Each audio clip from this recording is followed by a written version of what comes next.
This is such an incredible, touching, moving, also funny story. When you first read it, did you think this has got to be a film, I've got to be in it? Yeah, but you know, Morris would take great offence at your introduction. He's not the world's worst golfer by the far, and he certainly is a golfer. So I have to first put the record right there in the way you introduced him. But did I fall in love with it right away? Yeah, absolutely. It was a wonderful screenplay. And for those who don't know the story, I mean, the book has been around for a while, hasn't it? Give us an idea, because this guy basically managed to follow his dream and drag a lot of people along with him. He did. He did. He's someone who encouraged other people's dreams. He was a crane driver, crane operator in Barrow-in-Furness. And when he was made redundant in the 70s, he decided to take up the hobby of golf. But he couldn't really afford to get onto any golf courses, and he found them not very welcoming. And so he just practiced on school fields and along the beach on the sand there. And then he so fell in love with his new color television and the look of golf, he thought, well, I'll try and enter the British Open. And through a kind of divine administrative error, he got in, never having played a round of golf on a proper course before in his life, I don't think. And he did make a record-breaking score of 126, which I think stands as the worst score for over 18 holes in the history.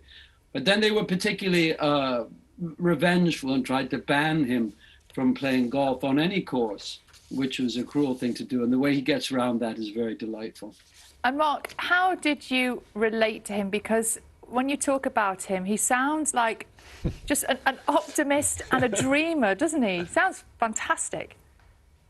Yeah, what I like is that people will say something to him like, you know, you're the world's worst golfer, and you can see that he hears it, he thinks about it, and he thinks, no, that's just not my reality at all. And he doesn't necessarily get angry. He won't accept other people's definition of himself. He will hear it, but he has a very clear sense of who he is. And I think maybe because I'm an actor and I'm not so sure about who I am at core, so to speak, that's my trade. I'm very susceptible to what other people say about me, and I really admired his sense of his own self against all the odds. And normally, when you know, if someone says to you, Mark, we want you to take part in a film about golf, you think, I need to brush up on my technique, I need to make sure the swing looks good. But I imagine for playing Maurice Flitcroft, who wasn't renowned for his golf talent, you probably didn't do much golf.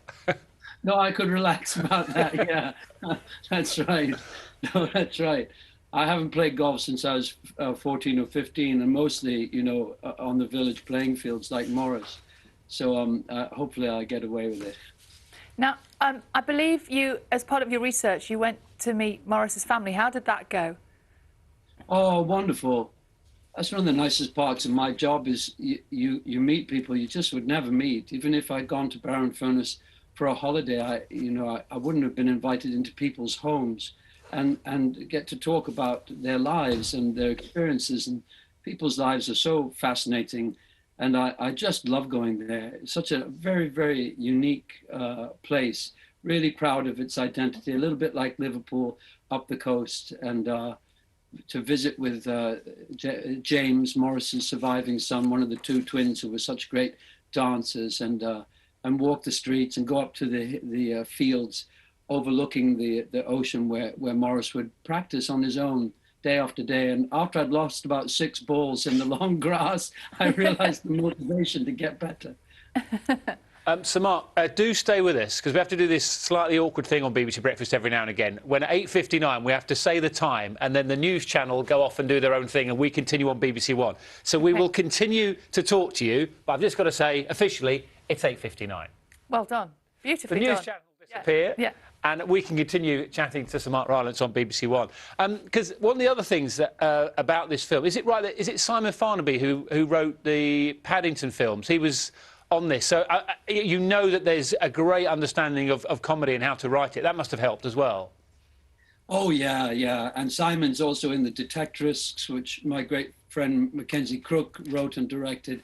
So, yeah, no, I knew that I was coming into a wonderful team. And young Craig Roberts, I say young just because I'm in my 60s, and he is younger than me. But he's a marvelous new English director coming forward, who's worked quite a bit with Sally Hawkins. And yeah, the whole team was very. This was the first film I made during lockdown, and so you can imagine the complexities they had to deal with. Mark, I'm really interested about something you said a moment ago. For someone who has had the career that you've had so far and the success and the acclaim, you say that you are very much affected by what people say about you and things that you hear people say about you. What do you mean by that? How does that affect you?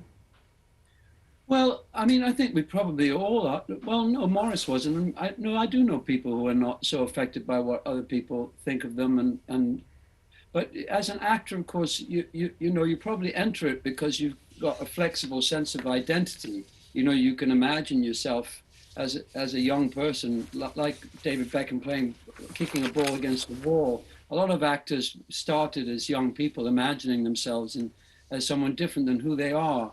And so certainly I was always looking. I was never sure who I was. I was always looking for what other people said. And when someone said to me in school when I was about 12, "You're an actor," that was a big thing for me.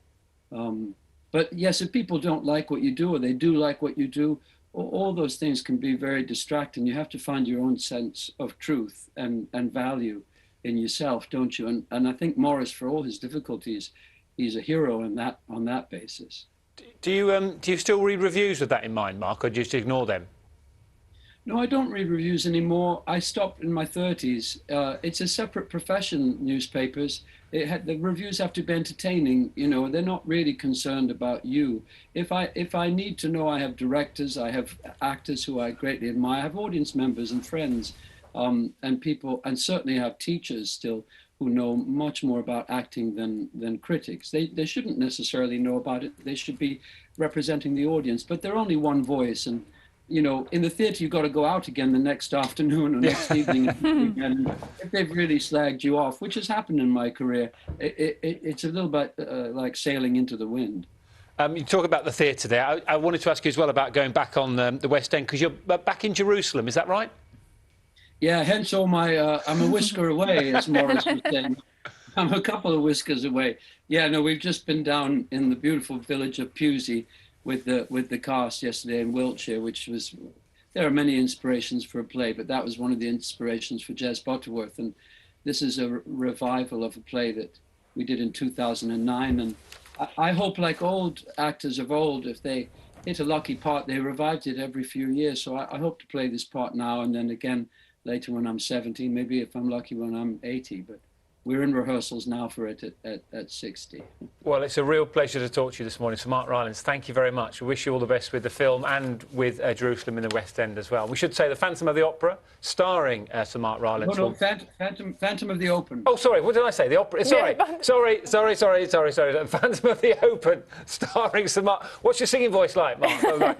We'll be in cinemas from Friday the 18th of March. Thanks for talking to us.